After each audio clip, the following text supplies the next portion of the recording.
go in there, guys. This is like a little video on how you get the app working. So the first thing you have to do is actually stop the recording, come into the settings icon.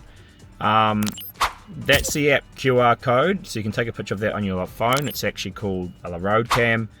Turn the car Wi-Fi on. You can see you get this little icon over here. I've downloaded the app here. It's called like RoadCam in the App Store. All that QR code will like bring it up.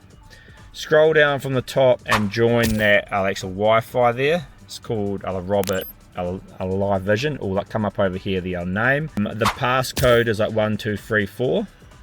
Then once you're in there, you can just tap on here, and it's going to bring up the whole thing.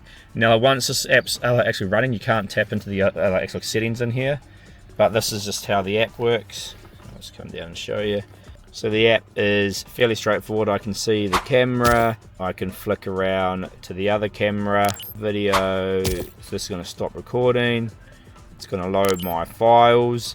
Now the app, some people like to actually use the app and some people don't. Yeah, you hardly ever actually use the app. I would probably say, because you can have quite a lot of actual files on here, so it can take like actually a while for it to load up the first time.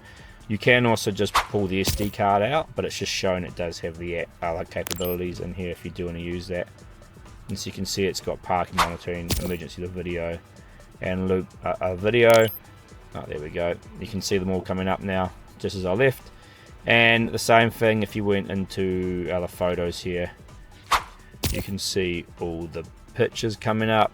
These photos would probably only come on if there's been a G sensor or like a parking thing, I'm assuming. You can obviously make it take a video or take a snapshot, and you have a few actually settings in here which you can adjust and do anything on.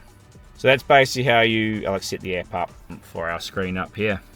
And then once you're done, you can turn the Wi-Fi off on there, on the actual settings here. Thing you actually got to exit this, and then you can come back into here, into your stop recording first, into your settings in here, and we can turn the Wi-Fi off.